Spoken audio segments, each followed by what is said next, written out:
Good evening to you all watching and listening to this today's discussion. I'm Kiran Keshamurthy, and I teach English at the Department of Humanities and Social Sciences at IIT Guwahati. I welcome you warmly to this event today. It's being organized by both Anaajoree and Jharna Foundation. Jharna Foundation is an NGO working towards welfare-centric policy making, creating an inclusive society for children with special abilities, empowering women and youth, and has been involved in capacity building training, awareness programs with various government and non-government stakeholders. And Anaajoree is an organization, a non-profit organization based in Guwahati that basically focuses on bringing together activists, writers, thinkers, intellectuals from various walks of life working on the Northeast. So I welcome you all, and it gives me great pleasure to introduce you today to today's two esteemed speakers, Arundhati Katju and Manuraj Shunmugasundaram. Let me first introduce you to these speakers. Arundhati Katju is a lawyer practicing in Indian trial and appellate courts. Her work encompasses a broad array of practice areas, including white-collar defense, civil and commercial litigation. In 2018, Arundhati successfully represented the lead petitioners in the Indian Supreme Court's historic judgment in Navtej Singh Johar and others versus Union of India, where the court struck down India's 157-year-old sodomy law and upheld the rights of LGBT Indians to equality and dignity. Heading her own law offices since 2011, Arundhati has a robust white-collar defense and commercial litigation practice. She regularly acts as a barrister for leading Indian law firms, having represented clients from India, Germany, Singapore, and the US in corruption and defense procurement cases. She has advised India's leading public university, prosecuted pollution complaints on behalf of the state pollution regulator, and been appointed amicus curiae to assist the Delhi High Court on numerous occasions. Arundhati is also a public defender with the Delhi High Court Legal Services Committee, India's top legal aid program, for over 3 years. Her pro bono work includes representing child sexual abuse survivors in cases against their abusers. Arundhati holds a BA LLB honors degree from the National Law School of India University and an LLM from Columbia Law School, where she was a Human Rights Fellow, James Kent Scholar, Public Interest Honoree, and Herman N. Finkelstein Memorial Fellow. She is awarded the CLAGS Duberman Zal Fellowship 2019-20 and was a senior fellow at Columbia University Center for Contemporary Critical Thought 2019-21. She has also taught white-collar crime law at the National Law University Delhi and worked with India's National Commission for Protection of Child Rights to draft the Protection of Children from Sexual Offences Act 2012. Her work has also been published in the Indian Express, Times of India, Scroll, and constitutionnet.org. And she's also spoken on the Oxford Union debates and the United Nations. Our second speaker is Manuraj Shunmugasundaram, who is one of the founding partners of the Ganeshan and Manuraj Legal LLP and an advocate practicing at the Madras High Court. He's also a national media spokesperson for the DMK party. He has a significant experience in handling consumer disputes, cases involving medical negligence, civil and criminal cases, and has an in-depth understanding of matters pertaining to writs and other constitutional issues. He has represented parties in high-profile cases of alleged money laundering and other economic offenses. Manuraj is mostly sought after for legal advice on election laws. Manuraj has also worked to advance the cause of responsible politics, participatory governance, and social justice. Manuraj was the former founder director of Vagai Advisory, a public policy research and political consultancy firm. He has also worked as a policy advisor to members of parliament. In June 2015, Mr. Manuraj was appointed as a national media spokesperson for the DMK party, an exceptional and prestigious honor for a person under 35 years of age. He has regularly participated in news discussions and talk shows in English news channels, such as NDTV, India Today, and so on, and various other Tamil news channels too. In all of his over 100 such appearances, Manuraj has strived to elevate the level of debate through meaningful deliberations of political and legal issues. In addition, Manuraj is a regular writer on contemporary policy issues and legal developments for the Times of India, Huffington Post, and Indian Express. He has also published articles in the Hindu, the Scroll, and the Caravan magazine. He has enhanced knowledge on international legislature, drafting, and public policy. And in November 2010, Manuraj was selected as a fellow of the Legislative Fellows Program organized by the US State Department in Washington, D.C. In July 2013, Manuraj participated in the European Union Visitor Program with fellowships in Brussels, Strasbourg, and The Hague. In January 2014, Manuraj was part of the Australia-India Youth Dialogue in New Delhi and Hyderabad. In August 2017, Manuraj was part of an all-India delegation to Israel under the Project Interchange program. So I welcome you both to today's discussion, and it gives me great pleasure, and I'm very happy that both of you could join us today. And I also thank all listeners and participants for being present. So maybe we can first begin by having a discussion and then a dialogue perhaps, and then probably we can open it up to questions once that is done. So maybe we can first begin by probably asking you both about your journey so far as lawyers and advocates, and maybe then focus a little bit more on your own contribution towards striking down Section 377.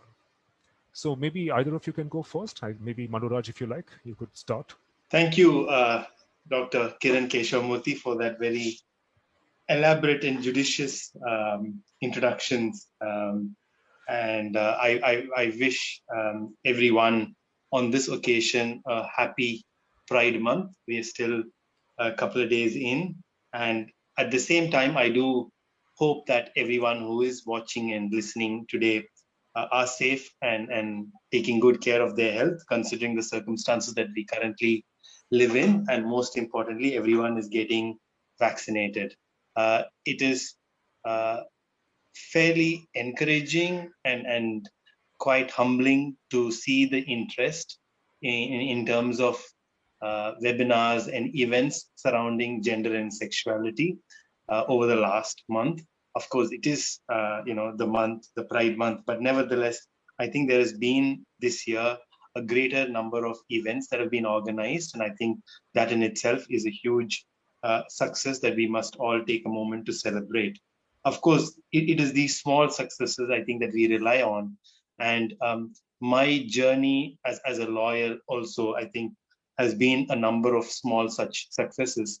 One of which in a way culminated in an order issued by the Madras High Court on the 7th of June, a few weeks earlier, in a case where I had the good fortune of representing petitioners who were a same-sex couple who had fled from their homes, fearing harassment and hostility from their parents and extended family.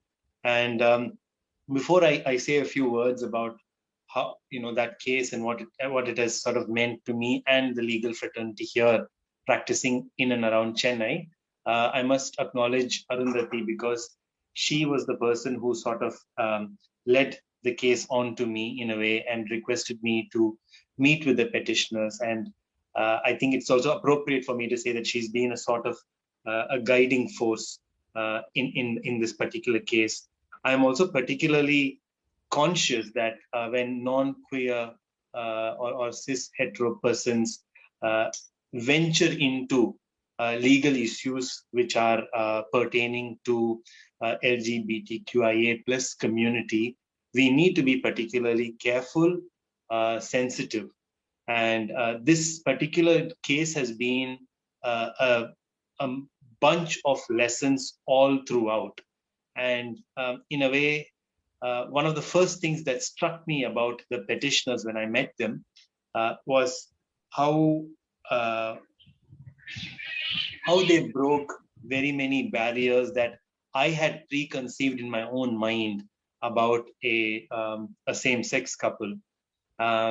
They were extremely clear-headed. This is something that is remarked not only by me, but it's in one of the orders, I think, by the judge.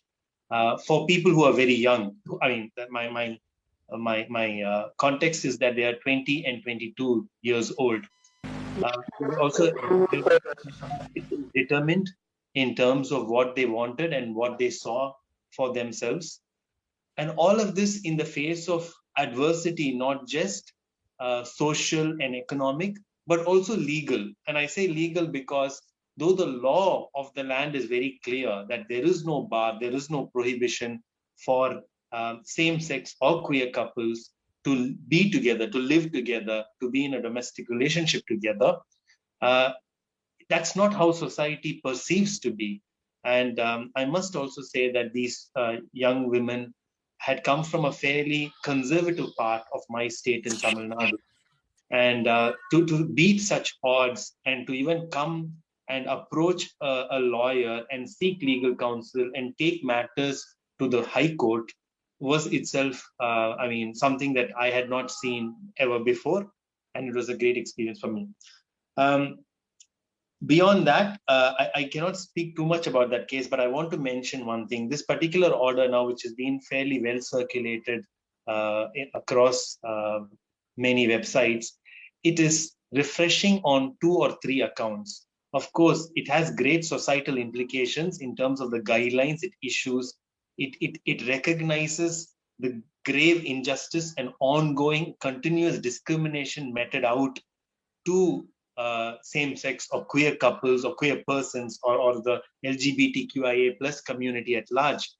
But it also sort of charts an interesting or it captures an interesting journey that the judge himself goes through from having certain preconceived notions and sort of how he has tried to overcome or face and deal with those notions. And it is something that it reflects in a way my own journey as well, having certain preconceived notions and then, understanding how to break them.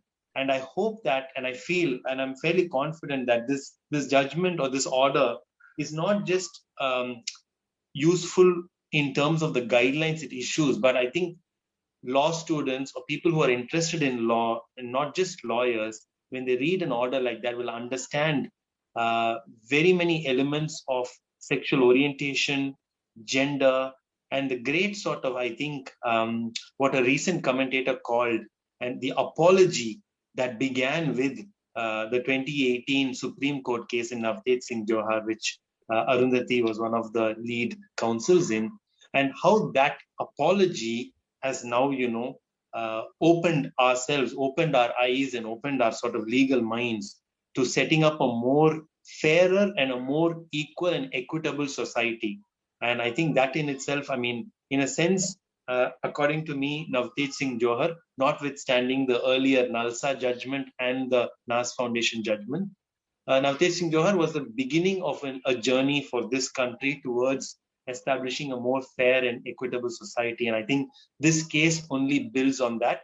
And my journey as a lawyer, to answer your question, Dr. Kiran, I think, in a sense, was just a small part of this order, wherein guidelines have been issued to both the union government. So therefore, even those of you who are sitting in Guwahati or, Ms. Katju joining us from Delhi, this applies ultimately to everyone, because the union government has now been asked to respond as to how they are going to implement better sensitization and destigmatization measures for the queer community at large. So I'll stop there.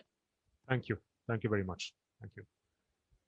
We can probably move to Arundhati if she would like to respond. Yeah.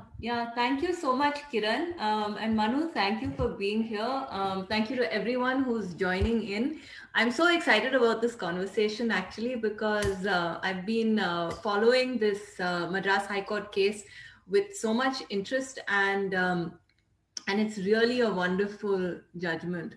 So as Kiran and Manu said, I was involved with the 2018 judgment in Navteej Singh Johar. And, to give a little background about that case and how I think it's eventually allowed us to come to this point, if we go all the way back to the arguments in the case that preceded that, Suresh Kumar Kaushal versus NAS Foundation, there's an incident that happened during the arguments in that case that I talk about often, which is when the two judges in that case asked the law officer whether he knew any gay people.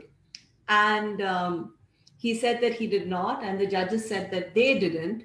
And it's really quite remarkable when you think about it, because at this point, the NAS Foundation case had been winding its way through the courts, I would say almost for maybe 15 years or at least more than a decade. So you have a case which has gone on for this incredible length of time, and during the hearings, the judges can say that they don't actually know any gay people. And of course, the outcome of that case, everybody knows. Suresh Kumar Kaushal said that LGBTQ people were a minuscule minority with so-called rights.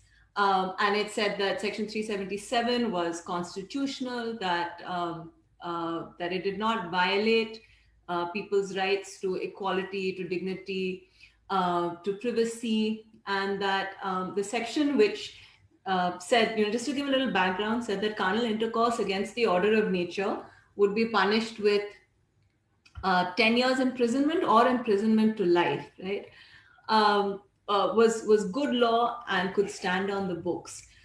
So, if I think about that case, and if I think about the journey to today, to this wonderful judgment that we have now from the Madras High Court, I think that the really, the big factor that you can see that has changed since then is LGBT people going to court, moving petitions in their own names and coming forward and just telling their stories in court. And I think you can really see this at play in this wonderful order from the Madras High Court, where the judge records that, he also perhaps did not know any LGBT people. And that meeting these two young women has been such a life-changing experience for him, because one, as Manu said, they're so young, and yet they're so clear about their love for each other and the fact that they want to be together. And it's just an incredibly moving judgment. I mean, I'm not speaking as a lawyer right now, but just as a human being reading this wonderful statement of affirmation, really, from one of the highest courts in our country, that says that, where a judge can be so candid as to say that perhaps before this, I did not understand. I could not understand that two people might be able to come together for sex, but that they can actually come together, a same-sex couple, for love and for a relationship, and to want to be in a relationship. And that it is by seeing these two people that my own thinking and understanding has changed. And then, of course, the other really remarkable thing about the process in this case, and Manu, since he's doing the case, can't speak about it, but I have the, I can speak about it openly. So when you read the judgment, when you read the orders, what you realize is that the judge has asked the family to go for counseling. So the two young women who have come to court go to counseling, but he records very clearly that it's not because he thinks that they need to change their mindset in any way, but they have been through this traumatic experience of an encounter with the police, and so it's helpful for them. And also that the parents need to go for counseling simply to understand what homosexuality is, what is it that their children are going through, and also that, parents are also in society. There is peer pressure on them. They are also coming to terms with this big change in maybe even the life that they thought that they were going to have.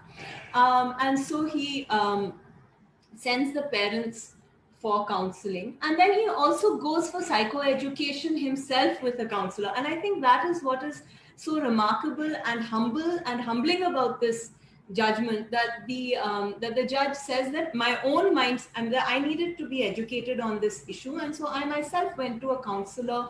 And then he also meets, and it's recorded in the judgment, meets other activists from the queer community in Chennai, and all of this is in the judgment, which I really recommend to everybody to read. I think there are redacted copies which are available publicly. So if you look at the transition and if you look at the way LGBT rights have developed in the field of law, I think this is really the remarkable transition that we're seeing today. From that time when we were arguing Kaushal, where a bench can say, well, I don't know any gay people, to, of course, Navtesh Singh Johar, where you had queer people coming forward as petitioners. And we saw, how that worked, just telling those stories works to change minds, really. And finally, to this latest wonderful judgment that we have, where you can really see the bench recording in a way the process by which their own minds have changed and the big difference that it makes to actually know and see and hear from a queer person talking about their own experiences. So again, thank you for having me, but thank you so much to allow Manu and me to be in conversation about this great judgment. Thank you very much. Thank you very much to you both. Kiran, If I I could, think you're on mute. you can't hear me? Hello? Can you hear me? I think, yes, you can hear me, right? Okay. So I was just, if I may, if I'm permitted to actually ask you another question on the basis of what both of you said. I would like to actually, I mean, since especially in response to what Manuraj had said about his work on this case, to what extent do you think that this judgment or the kind of the very sensitive judgment and the attempt by the judge to sensitize people on queer intimacies, especially in the case of this lesbian couple, to what extent could it have been informed by, let's say, a certain spate of lesbian suicides that have been happening across the country, especially in Kerala, and in small town, not just big cities, also small town India. To what extent do you think that this urge to sensitize people and for the judge to actually also undergo a certain sensitization himself was informed by these larger debates in the public sphere on lesbian suicides and the kind of the larger constraints that women have when it comes to marriage, and not wanting to marry and so on. So if you have any responses, then yeah. Dr. Kiran, I think that's it to be fair, it never came up during the course of these the different hearings in this particular case. But what I think, if I may venture a sort of a narrative around what you've asked, is what I think may have happened possibly is that over the last few years, at least as far as I'm concerned, and as far as the judicial system in our country is concerned, like Arundhati was saying, even before or even after the Navtesh Singh Johar batch of petitions were filed before the Supreme Court, there has been a sort of a visibility, or rather, there has been an end to the invisibility of the at least the LGBTQ suffering. I say this consciously because in my state of Tamil Nadu, the transgender related welfare had begun much earlier in the 2000s, 2007-8 itself. But that's a different topic. But at least with regard to homosexual and queer couples, that suffering, that discrimination, which is very systemic and something so deeply embedded into our mindsets, into societal mindsets, I think started becoming more apparent to all of us, and especially those of us who work in the legal field around that time when the Navtesh Singh Johar was filed. And unfortunately, when the Suresh Kaushal judgment was delivered, so around 2012-13 onwards, I think that has raised awareness even amongst judicial minds. And by judicial minds, I mean typically, people who are sitting in the high courts, judges of the high courts and the Supreme Courts. And I think it has ruffled quite a few feathers. As a country, as a society, when we are moving towards greater equality and setting higher standards in how we treat fellow persons, I think this was something that definitely would have rankled. But one of the aspects that we did over the course of this case did venture into was the trauma suffered by people who are in the LGBTQIA plus community. So that is something that is recorded in the orders in terms of, and that is one of the triggers for even offering the petitioners counseling, because of the emotional trauma, the rejection that they have suffered, not only from society at large, but also from their own parents, the persons who were, I guess, expected to love and care for them unconditionally, now trying to sort of inflict some harassment and abuse and sort of pain on them, right? So that is something I think that we did realize, and we wanted to somehow handle during the course of this case, which is why the counseling options were first tabled. We were very fortunate to get hold of a queer affirmative counseling psychologist, again, something which is a luxury in our country. And again, Yes. Arundhati was the person who helped us find, I think there's only one institute, the Mariwala organization or foundation, which even does the QACP courses. So we were lucky to find someone, and we found a brilliant young psychologist by the name Vidya Dinakaran, whose name is also recorded in the orders. And I think she really helped navigate the judge and also the petitioners and their parents as well as she could through this entire journey. You know, often we think of a case in terms of the law, the constitutional bias, the applicability, but also, also the societal impact and the public policy implications, no doubt. But I think the psychological sort of ramifications or trauma or outcomes are not well understood, and it is something, again, I learned during the course of this case. What petitioners go through. Of course, we know that when clients come to us, they want to win. If they win, they're happy. If they lose, they're sad. But beyond that, this is very much an intrinsic journey. It is about the intimate relationship between two persons, and most of the time, when such a case comes before a court, it is beyond just winning and losing. It is their life. It is their love for each other, which is sort of at stake. And I think, thankfully, this case, the way it has gone, we have, at least provided a opportunity for more queer persons to come forward. But hopefully, what this order does is to ensure that there are enough changes amongst institutions, governmental, non-governmental, and societal, that hopefully queer persons should not have to come to the courts after this to assert and affirm their own rights. Right. Thank you very much. Arundhati, would you like to add anything, or would you like to say something? No, I think Manu has said it all. Okay. So maybe I could just ask you something about the Constitution, since this is a discussion on the Constitution and constitutional law.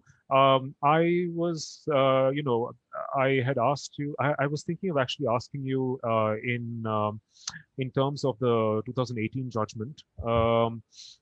Because as you said earlier, you mentioned the judgment that this judge had given on the lesbian case, that these judgments also read as very beautiful personal kind of judgments. They're not just legal judgments, but they also touch people's hearts.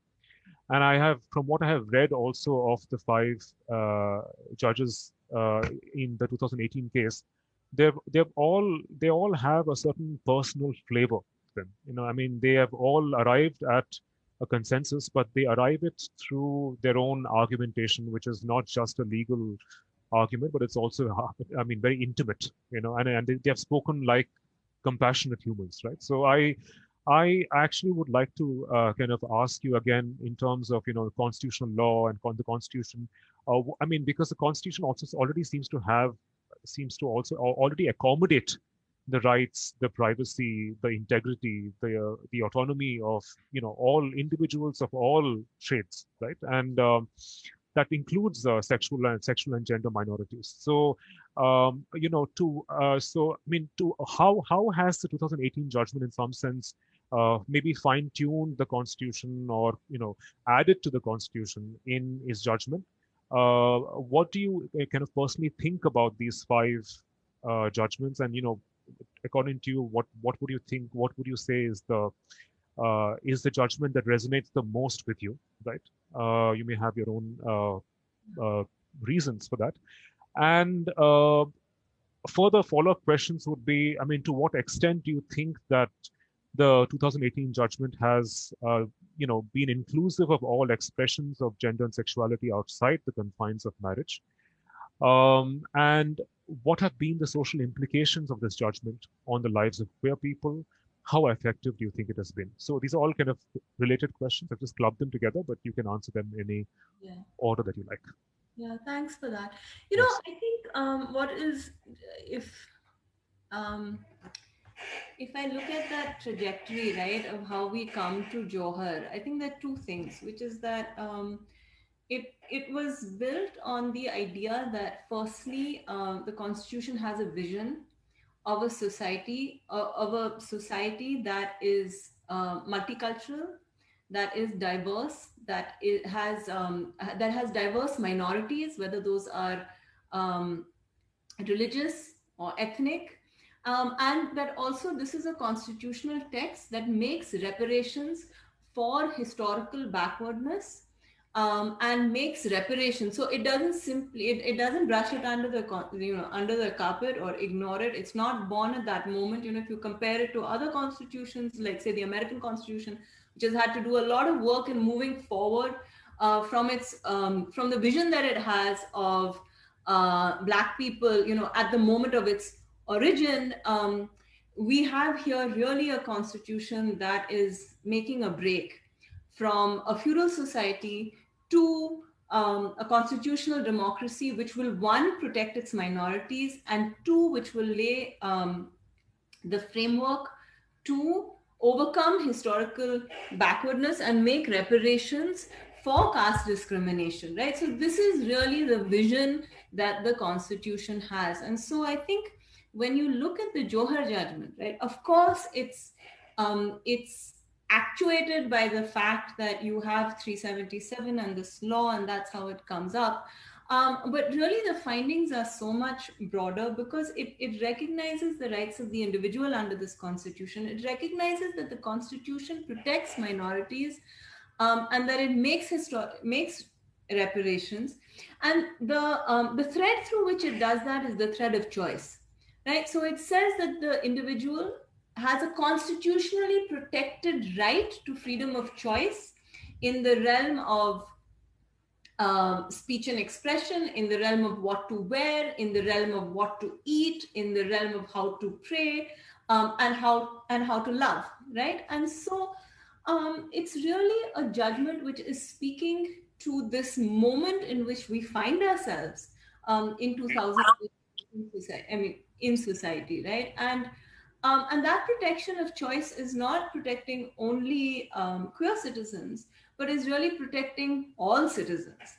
And I think it's that broadening of the base that has made Johar one relevant for constitutional democracies far beyond India, and it has made Johar relevant for a range of issues, and it is cited in a range of cases after that, right? Whether it's the ongoing CAA cases or the ongoing vaccination cases, or a realm of cases where citizens come back to their courts and ask for their rights to be protected. So, the thing is, I don't have a favorite amongst the opinions, but what I do find is that it's a case that has moved so many people, and that has laid a foundation for the work that comes ahead. Our work didn't stop with Johar. I mean, as the Madras case shows, there's so much more work to be done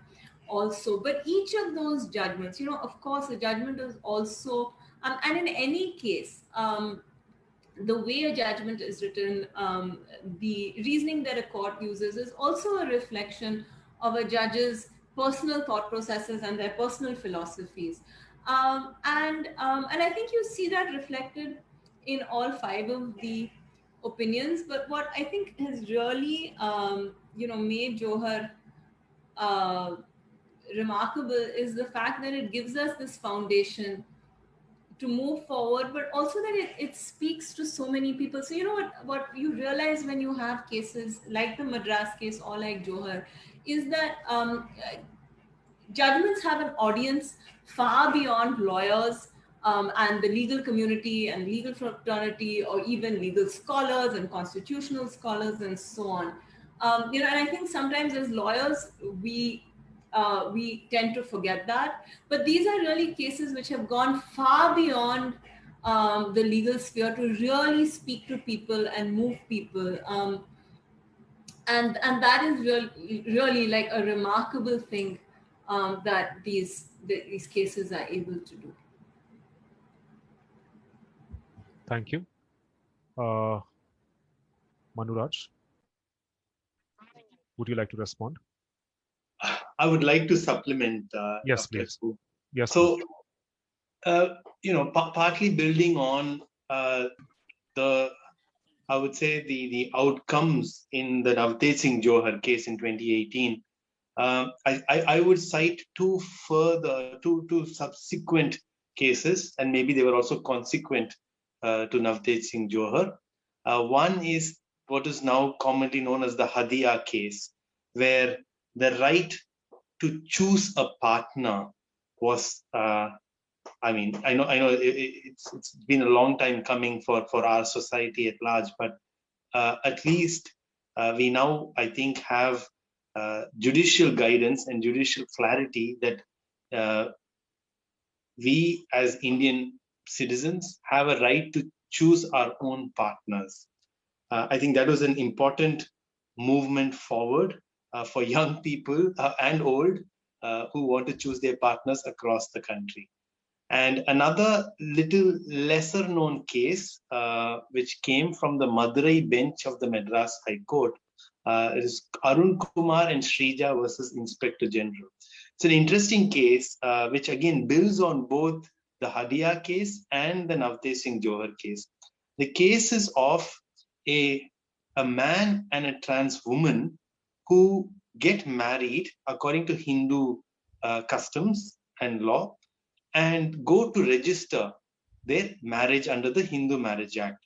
They refused registration on the grounds that it is not a man and a woman. Now they filed a case before the Madurai bench of the Madras High Court, and long story short, the judge rules that, and I think this is quite powerful, but for the fact that it comes from a fairly innocuous case, that he says that the Hindu Marriage Act specifically only talks about bride and groom. It does not say biological man and biological woman.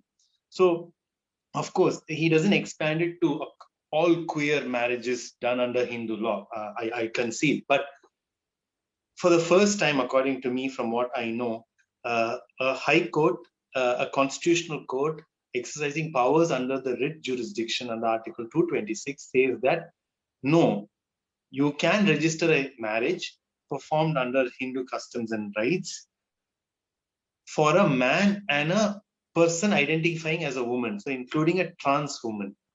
So again, these are all very interesting, maybe small iterative developments, but again, to read that judgment, it builds on the strengths and the outcomes of the Hadia case and the Navteej Singh Johar case. So I think that's been the march of law, march of constitutional law towards greater equality, towards greater recognition of gender and sexual orientation, and also a supplementary recognition of the inherent discrimination faced on account of people and the laws that we have governing us. So I think that's been, I think that's been the encouraging direction in which law has marched, at least after Navteej Singh Johar, because until then Suresh Kaushal was the law governing us, unfortunately.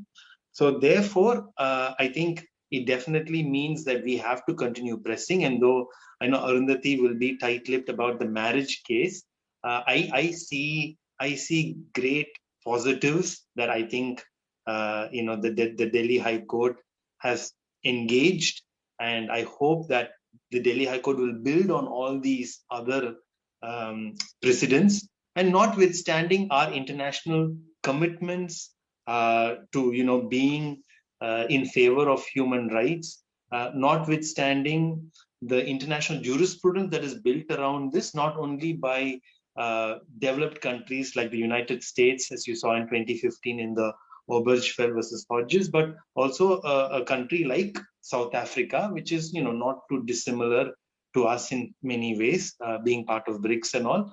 Even South Africa, as early as early 2000s, recognized same-sex marriages. In fact, very interestingly, the Constitutional Court of South Africa directed the government to say, you better amend the law to include same-sex marriages, and we will give you 1 year for it. It's something unheard of in most other common law countries, but I thought it was fascinating that a court could take a position like that. So I do hope that the marriage case also gives us good outcomes, because that's the only direction I think we as a country must go. Yes. Thank you very much. They were very powerful and well taken points. Arundhati, would you like to say something or add something to that? Or No. Okay. I just thought you wanted to say something.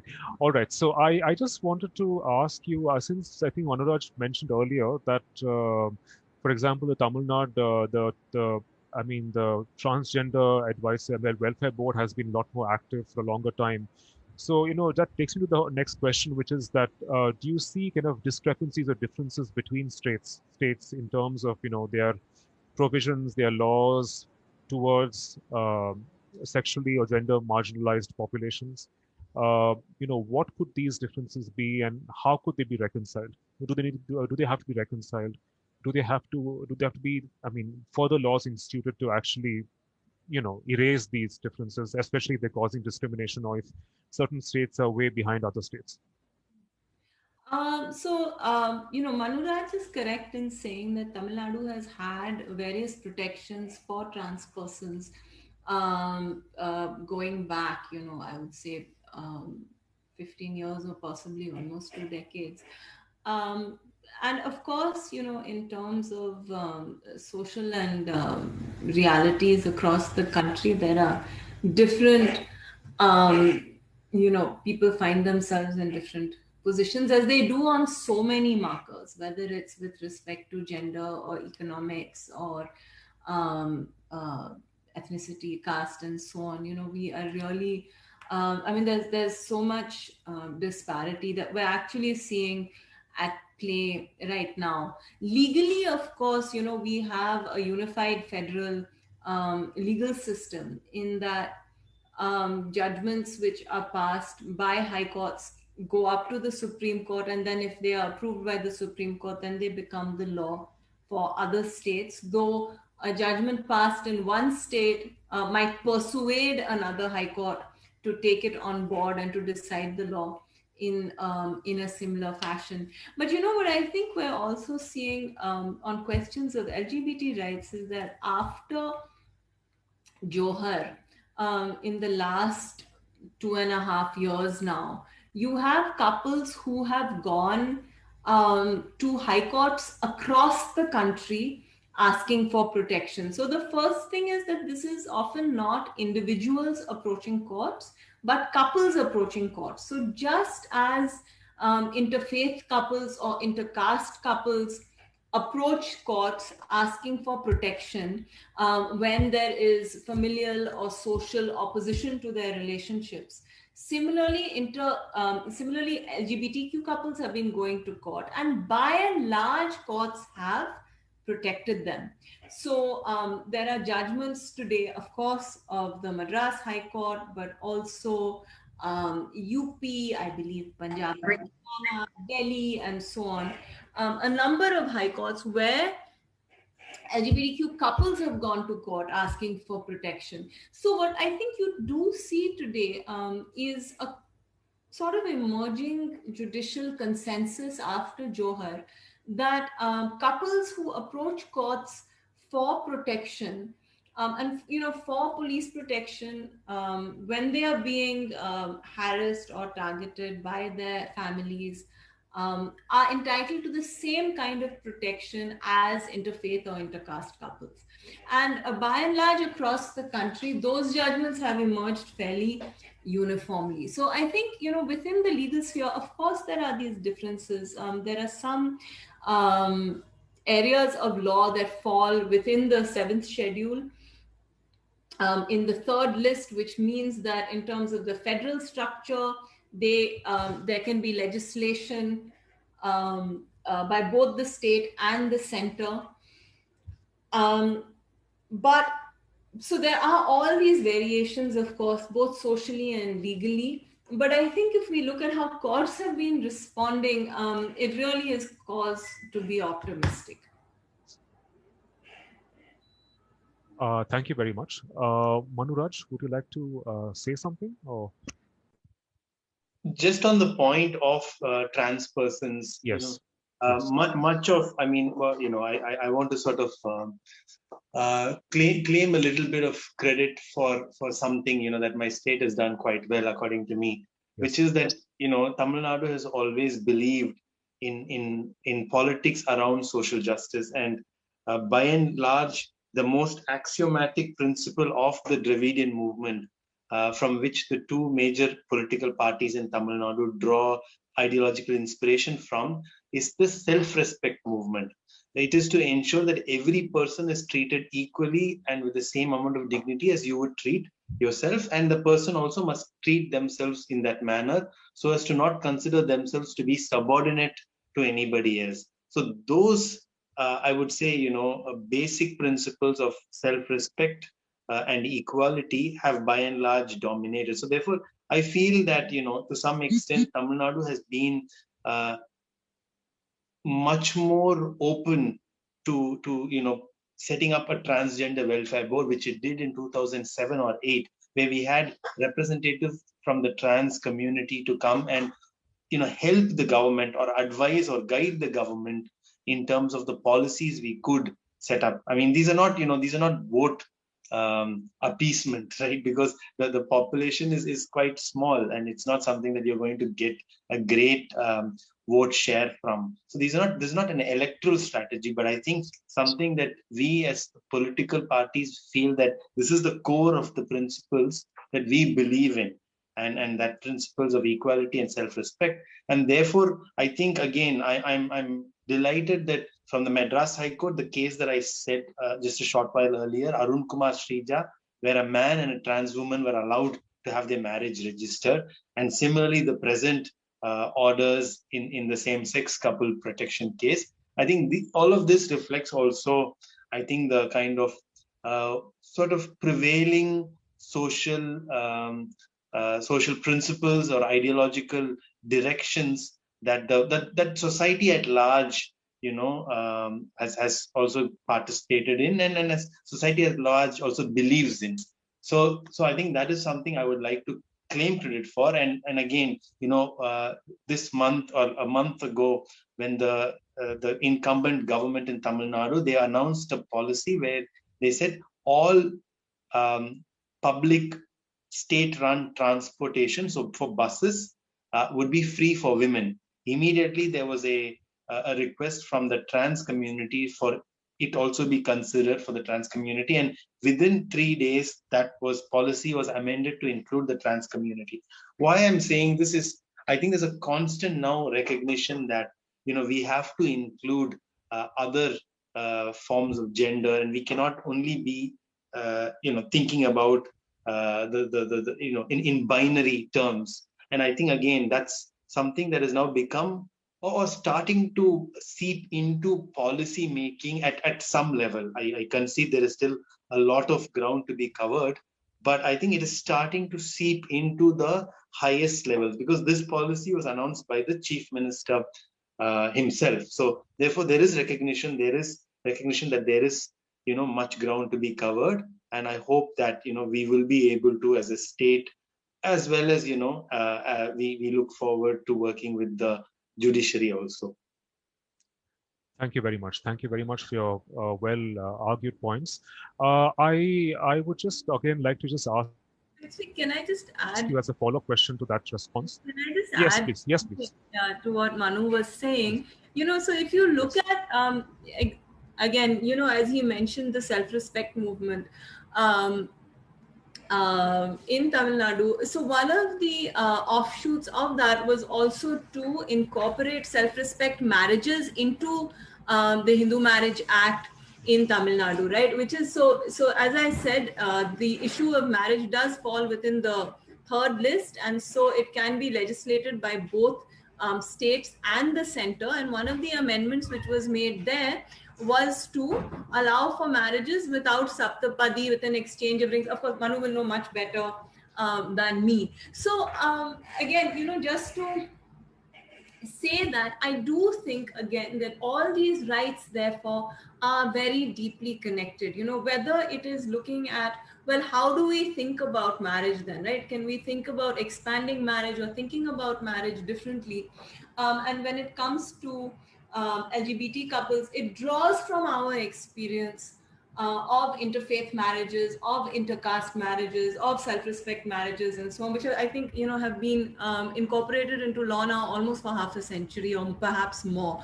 So there are these interconnections when we think about LGBT rights constitutionally. We don't think about them in a vacuum. We think about them in terms of the social context in which we find ourselves, and also the legal context where so much movement has been made in rights jurisprudence for interfaith couples and for intercaste couples. And we're really thinking about how do we push that forward for LGBT people and for LGBTQ couples.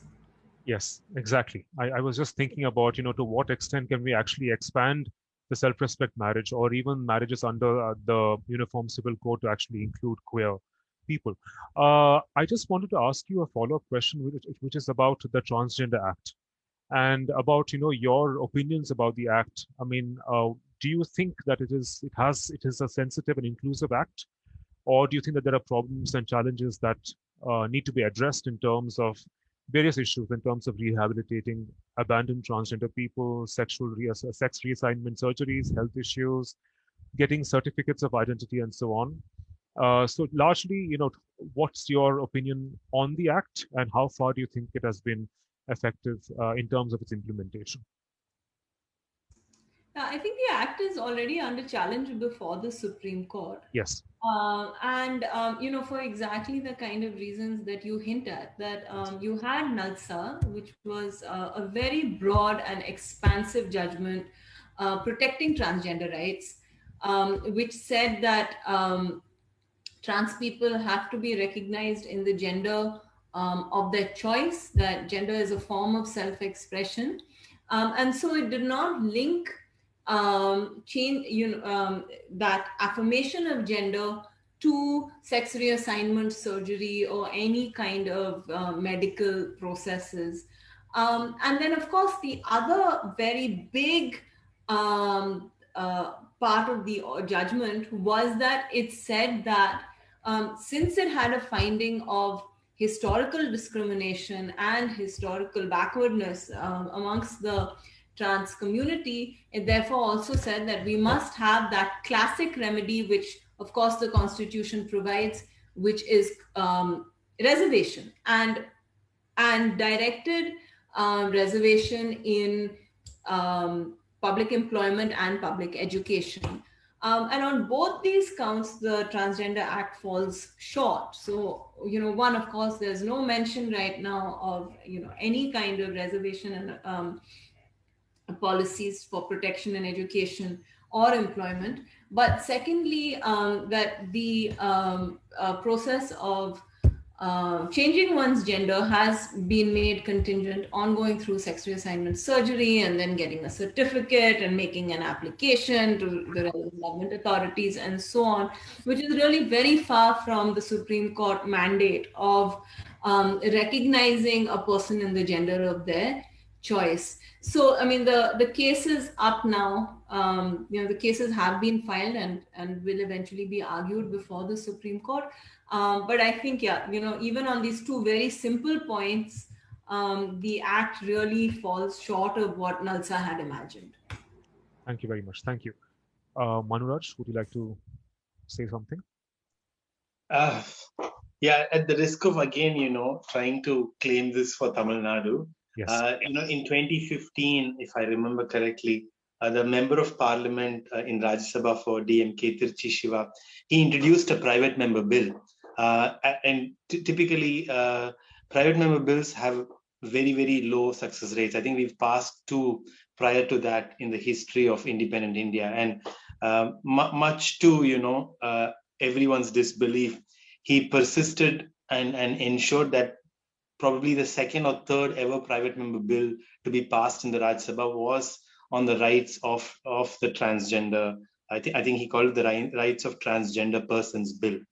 Again, why I say this is because throughout the course of history, we've tried to ensure that the arc of social justice keeps bending towards greater equality to ensure that our society is fairer.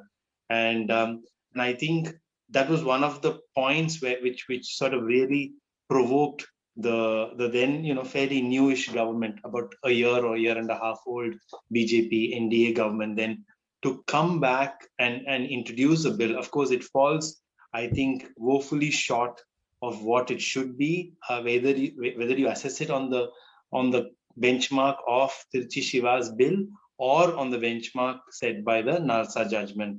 But nevertheless, these are all works in progress. Policy making is just that, and we will continue to push and improve these until they meet the standards that I think what our constitutional drafters set for us, or what I think today international jurisprudence also has laid out before us.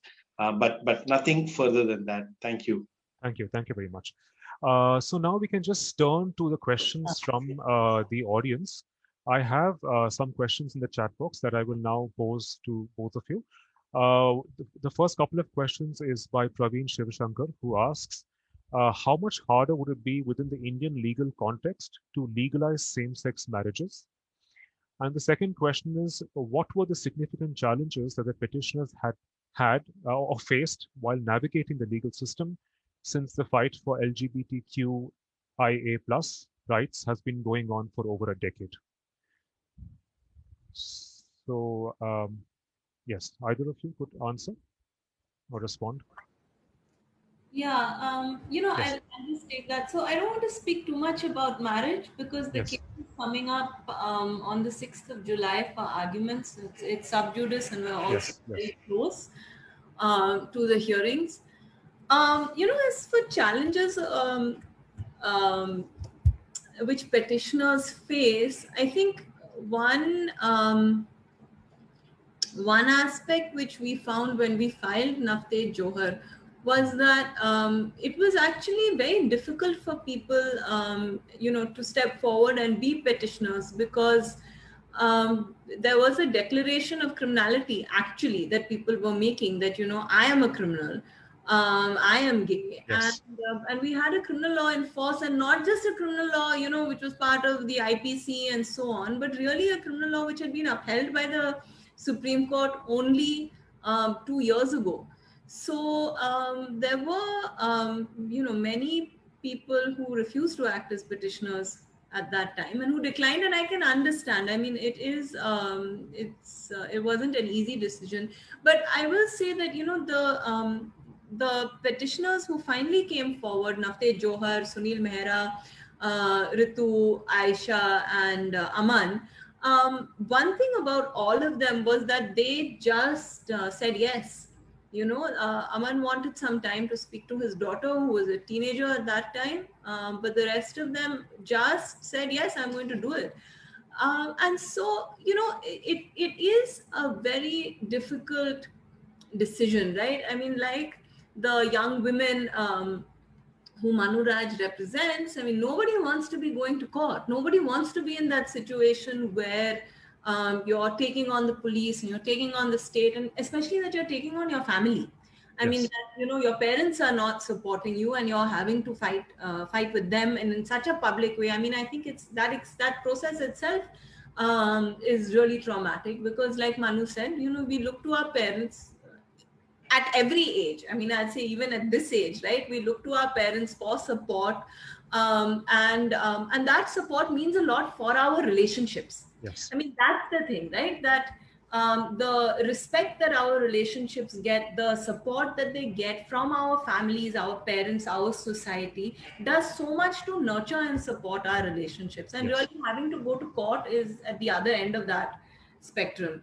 So I think really what I mean, what I feel is that when it comes to like who steps forward to be a petitioner, of course, sometimes it is a choice, and sometimes it's just exigency. You really don't have a choice, but it's really an act of bravery, I think, to stand Yeah. up for your relationship, to protect your relationship, and to have that faith and strength in each other and in your relationship. It's really something remarkable Absolutely. that I have a lot of respect for. Absolutely. Thank you very much. Thank you. Manuraj? Well, I don't know how much we can tell people, who are non-lawyers, but the court process is extremely traumatic for people who choose to, right? This is not to dissuade people from engaging lawyers or approaching the courts, but it is a continuation of the traumatic experiences in people's lives, in especially in cases I feel with members of the queer community. In some cases where queer persons and couples have approached court for protection, I think it's not out of choice, but really it's the last roll of the dice. Because they know, at least I think we make it clear to them as lawyers, we don't know how this will end up, but you may have to do this because your parents and family and people you trust are against you. The people who you have delegated authority to take care of you, so not your parents, but like the police or governmental authorities, they are not particularly on your side either. In fact, they're actively working against you, and that's not helping your situation. So really the court then is the last resort or last attempt to ensure that there is some protection, there is some there is some solace for people in this situation. So it's a little tricky balance. It's on one hand you are continuing or extending the trauma and ongoing sort of difficulties and hostilities, but on the other hand, as lawyers we can control a situation better once it is in court. So we also have that confidence, and I think that should hopefully not make it sound that bad. Right. So I understand how difficult it would be for petitioners. Now, quickly on the same-sex marriage case, why I feel we have a moral imperative to answer the same-sex or queer marriage question now is because we find ourselves across the country between the second and the impending third wave. The second wave, I think everyone would admit, was at least 5 or 6 times worse than the first wave. And the number of people that were lost and the kind of pressure that was on the health systems was more apparent in the second wave. Now, the third wave is by that logic even more difficult. Here are queer persons, same-sex couples who are being denied civil rights, which a heterosexual couple gets arising out of a simple marital relationship. I think that is grave injustice being heaped upon one section of our society. And now that we've realized it, okay, maybe pre-pandemic, we could have said, let this come through the courts, let it go up to the Supreme Court, and we will get a final verdict. But I think now I feel that there is a moral imperative to sort some of these questions and provide some clarity. And I say this also because on the last hearing, what I understand is the union government took time saying, what is the urgency in this, right? So I think there is the urgency, and I think the urgency is part of this issue. So therefore, I do hope on the same-sex marriage question, it's not a question of whether we can and what are the nitty-gritties or logistical implications or policy ramifications. I think we have an imperative to address and answer these. And I think more than most other qualities, what we expect from our judges is that they be bold people, right? And I do take some inspiration from the fact that most of the high courts and the Supreme Court have answered, at least in a bold manner, questions surrounding the COVID vaccine and the COVID sort of handling crisis. Yes. So that's my contribution to that. Thank you very much. There are a couple of questions from Dr. Mukul Kumar Sharma.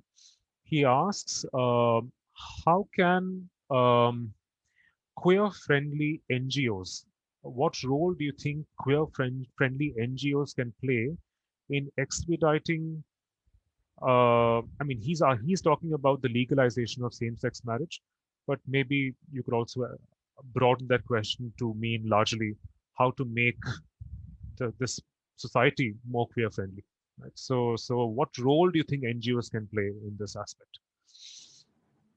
Actually, I think the legalization question is itself a very important question, right? Not of marriage only, but more broadly. I mean, if you see later in the chat box, there's also a question about workplace harassment, Yes. right? Workplace harassment, perhaps even sexual harassment. And I think the thing is that, when it comes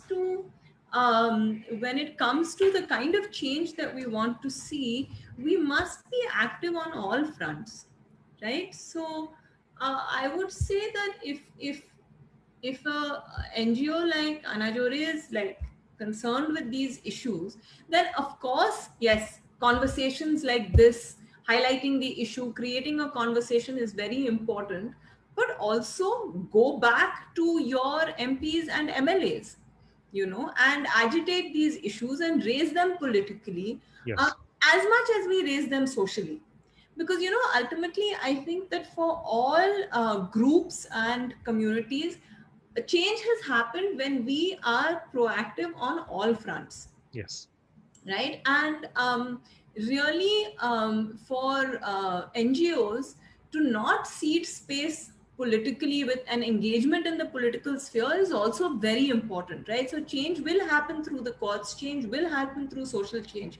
But when it is a question of all these issues which are coming forward, I think it's very important to communicate with your elected representatives about, so that they understand that these issues are important to people and are not just minority issues or issues which people are not thinking about at the end of the day when they go to vote. So, Yes. that is a big part. That is a big part of the conversation, and this is something I say really often.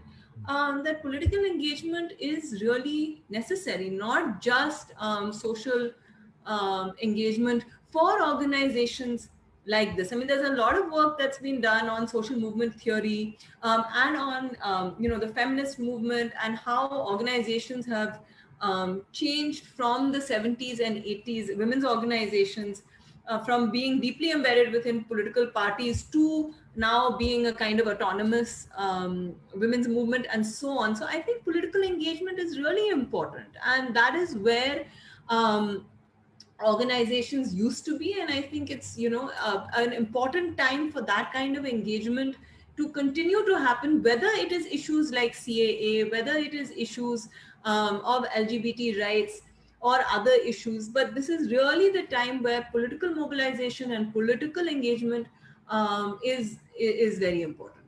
Yes. Thank you very much. Manuraj?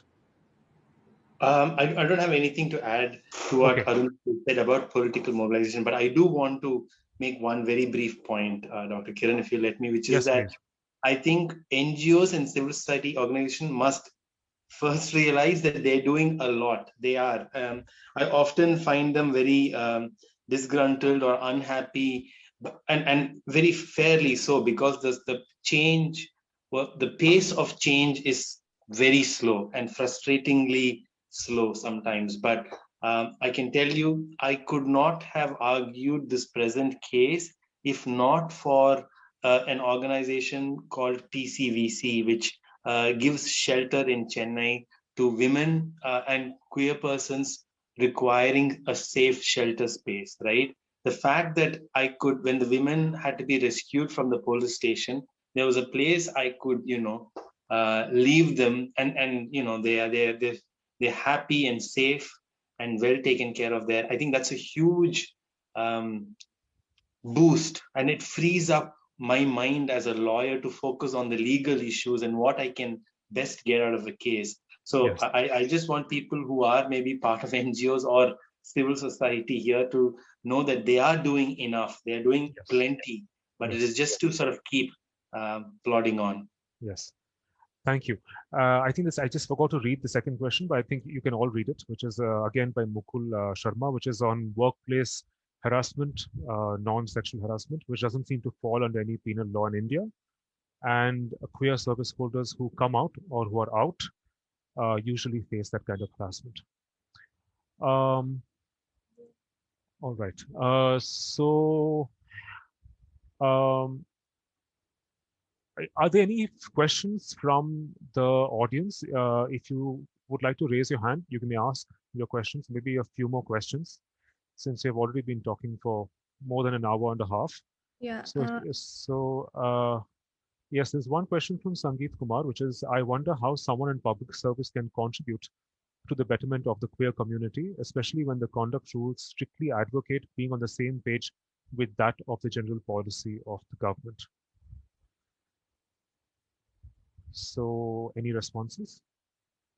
I'll take that, yes, if please. you don't mind. Yes, please. So the public service is interesting, right? I mean, in a sense that they have to strictly go by the policy of the day, the government of the day. Yeah. But they also owe a duty to society and to the law of the land.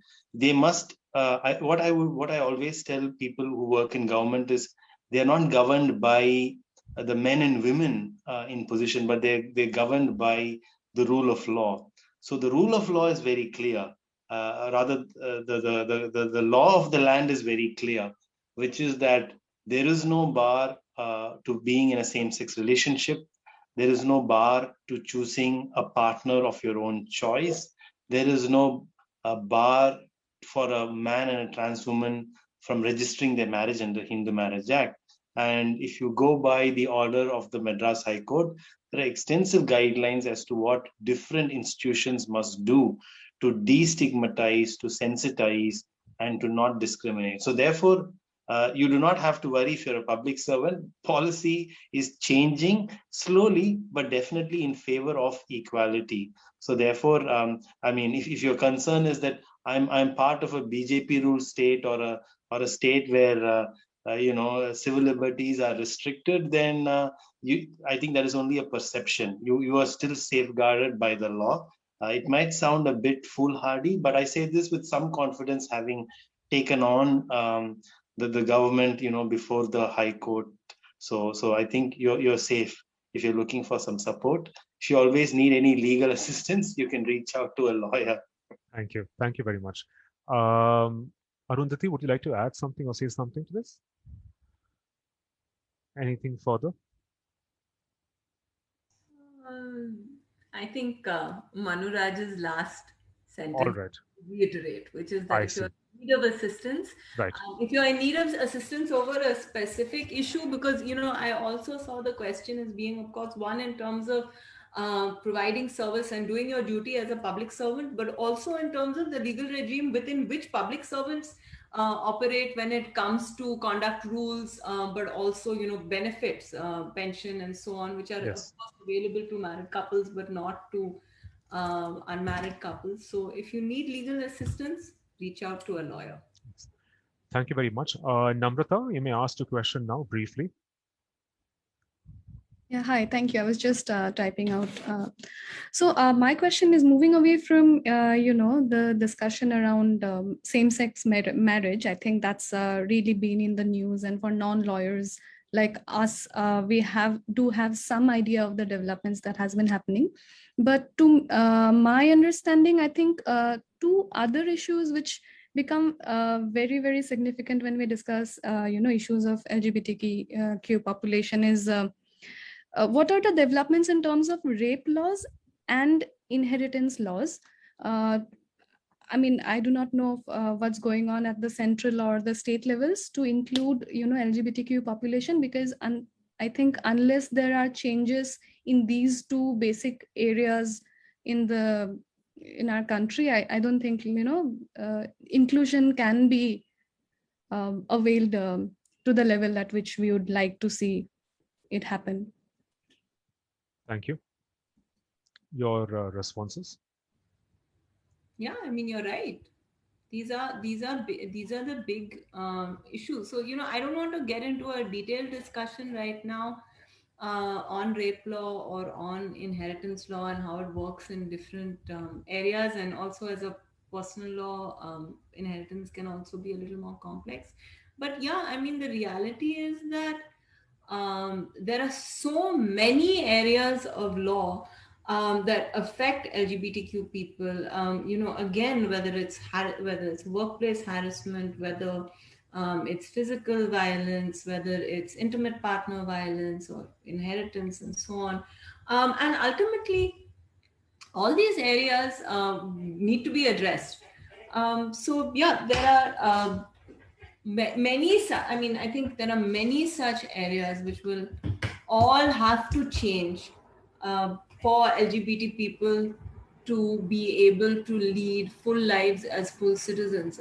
In context of, of course, inheritance is also a part of marriage, right? Because for a married couple, your spouse inherits automatically.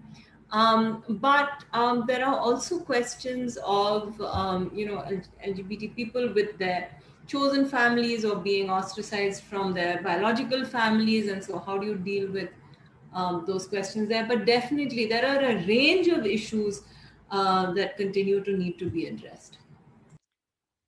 Manuraj, would you like to respond? Yeah, very quickly. So yes, your concerns are right. Many civil rights that flow from a heterosexual marriage are obviously, at the moment not flowing to a non-heterosexual couple, married or otherwise. That is problematic. And like I said, in the context of the pandemic, also it's deeply concerning and worrying. Now, rape laws, again, very interesting. Yes, I think it is still very binary in terms of how we look at rape, and we will have to, in addition to rape, look at a lot of other laws under the criminal bodily assault or sexual assault related laws, which will require to be accordingly improved or amended, so that we do cover the entire sort of spectrum of the queer community. I have not read enough about that, and if the person who asked it, if you have any literature and you want to share it in the chat box, I'd be pleased to. Thank you. We'll just take a couple of more questions. One is by Anaajoree Team, who asks, how can LGBT folks from outside India support the betterment of trans lives through legal protections? That's one question. Yes, if either of you want to respond to that. Should we take a couple of questions? Okay, that's fine. Then we just take one more question, which is from Arundhati Ghosh. If, as the Supreme Court has already held that an adult has a fundamental right to marry a person of his or her or their own choice, but if we club it together with an update Johar case, why do you think it is still difficult for getting the same-sex marriage legalization verdict? Yeah, so like I said, we're so close to the arguments in marriage that I think I'm not going to answer that, but I am going to note it down, Arpit, and there. Thank you. You've given me my own arguments. Yeah. Manuraj, any responses? Yeah. Well, yeah, it like I said, it's frustrating to try and get your head around why this has not already happened when it should have, right? According to me, after the privacy judgment, which is the Justice Puttaswamy case, even Navtej Singh Johar did not travel far enough. Navtej Singh Johar stopped, if you remember, just reading down Section 377. In fact, I was hoping that it would go all the way up to marriage and civil rights. So yeah, it's every time I think there's just no other way to say it. Like, these sort of judicial outcomes only come in iteration. So your frustration is, well felt, and I think it's well, absolutely right. So we do hope that that changes. I think the other person asked outside India. So Yes. I don't know. I think if you're outside India, maybe what is it? That friends of the BJP, maybe start like talking to them. No, on a serious note, I think you need to. I mean, the most you can do is to be part of conversations today on social media. You can drive, serious conversations in directions that perhaps we couldn't do in years gone by. And you can, continue to create awareness. Maybe you can break down, stereotypes of India in other countries, but more so, I think, end of the day, the governments of the day, the courts of the day do pay a lot of attention to what is being said on social media as well. Sometimes good, sometimes not so good, but definitely, maybe that's one way you can drive the conversation towards a positive and a more fairer outcome. Thank you very much. We will end with Milin's questions. Milin, you may ask your questions now, and then we'll conclude. Okay. I'm sorry, my dogs are making all the noise. My first, I do not understand legal words, so I'm going to ask simple question. So first, to Arundhati, being a woman in a lesbian, how did you get into this male role, or the lawyers, and what is your for the young generation, what is your word so that you motivate other people from the community to get into the law? Because from Assam, we hardly find anybody from the community to represent us. Yeah, I will say that I think this is a conversation that I've had with other friends as well. I think it's very important to have lawyers, and I'm sure in any field, but I'll speak about lawyers because I know about the law. In any field, I feel it's very important to have lawyers from different communities arguing the cases that they feel for and are involved with, and at least having people who can be part of the team or who can give their inputs and really help flesh out how legal strategies develop, right? And the reason is that I think there is a lived experience that has to be communicated to a court, and for that you just need lawyers from a range of backgrounds. So whether it is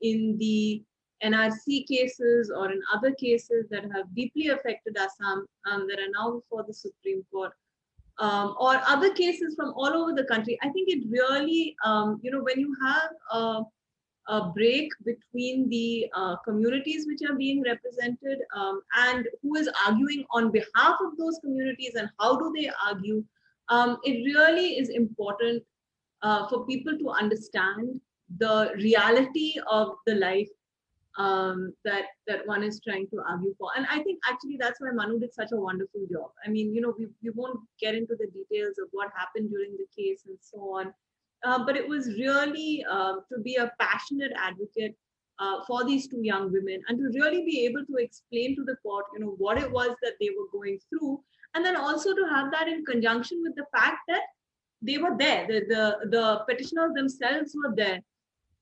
to be, to tell their own story. On the other question of what is it like as a woman, you're going to have to forgive me for saying this, but I think this first comment, which was from you, which is she is a beauty with brains, was for me. And, what's it like as a woman is that sometimes you're on a panel and your male panelists don't get those comments. So, Manu doesn't get, he's handsome and he has brains. But as women, we do get those comments. So I think the thing is that, often when I'm as a lawyer, we do need more representation of women in the legal profession. We need more women in our judiciary at all levels, from the Supreme Court to the high courts to our district courts. And we need really, I think, of course, a more diverse bench with, again, and for the same reasons, to have more, simply to have people with a range of life experiences in all our professions. I apologize for that because it was meant for my friend who was admiring you, and I was supposed to send it to her. I think I need to step in. Sorry, Arundhati. I had sent a direct message to Milan saying how I completely am in awe of you and I have been following your work. And that was his response to me, but it went off to everybody. We're very sorry for the situation. I'm very sorry. But I have another question. No, Milind, can Manuraj please respond first? Oh, sure. No, I think the first question was meant for Arundhati, so I don't have anything to say. Thank you. All right. Yes, Milind, just a question more perhaps. Yes. Yes. My question is that the welfare board trans welfare board in Assam, I don't feel that the trans man or gender neutral person is represented. It is, right now it's just led by one person kind of thing. So what can you do? So, two-folded question. Anaajoree, as a non-profit or individual like us who hardly understand the law, what could you do to reduce, first to represent the trans man community and others, and also what can you do to expedite, the whole for marriage equality or for adoption or stuff like that? What could you do as a civilian or as an NGO? Just your advice.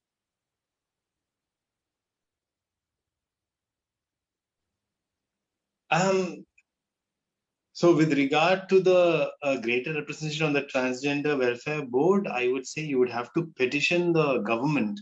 Most of these are sort of discretionary appointments, of course.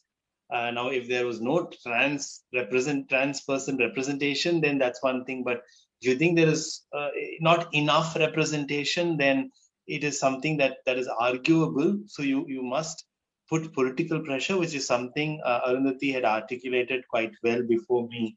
So, that art of political mobilization, which often comes from civil society, NGOs, people at large, society at large, I think that has a definite sort of effect on how governments make decisions. So I think that might be my suggestion. Of course, it's great.